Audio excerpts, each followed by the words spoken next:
The LARAMIE Project to me is about discovering humanity in a community and all of the things that enable or disable that concept.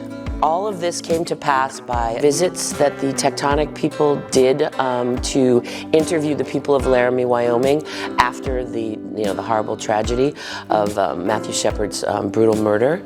They came to interview people who were not directly involved necessarily, people from the town. They wanted perspective. They wanted to know how a thing like this could happen in such a place. I had read the LARAMIE Project in college, so I was familiar with it. And so at this point in my life, I had a better way to digest the actual historical occurrence of Matthew Shepard's murder. It's an exciting opportunity for me to try as best that I can to feel what these people are feeling.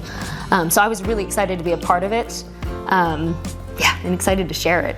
It's about real people, some of which are still alive right now.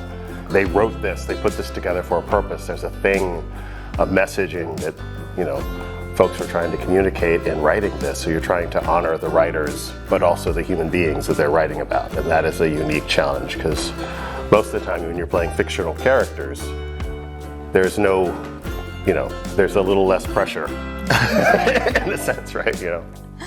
This is verbatim people's true story, what their opinions of what happened to them in and around Laramie when this happened to them. What happens to a community?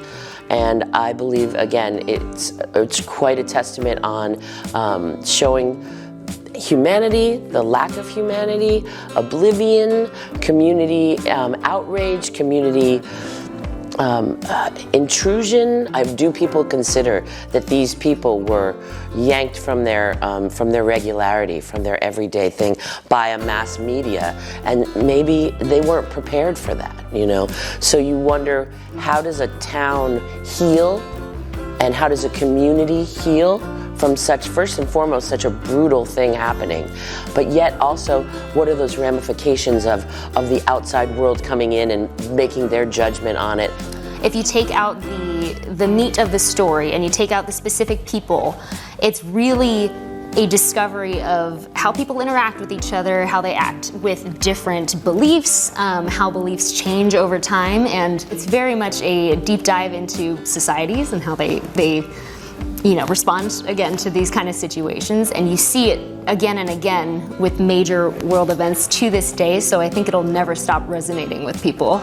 I used to live in North Hollywood when it happened, so me and my many gay LGBTQ friends were all affected by it early on in our life, and how to see it being brought to life when we're older and we have perspective on it. These words are what folks actually said in the moment.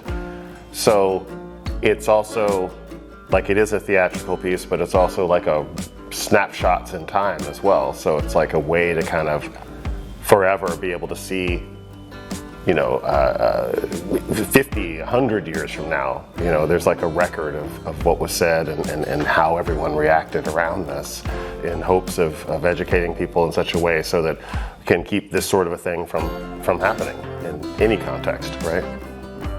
No one is judging anyone in this piece, and everyone is just trying to tell their story. And that's our job as artists, is to tell the story.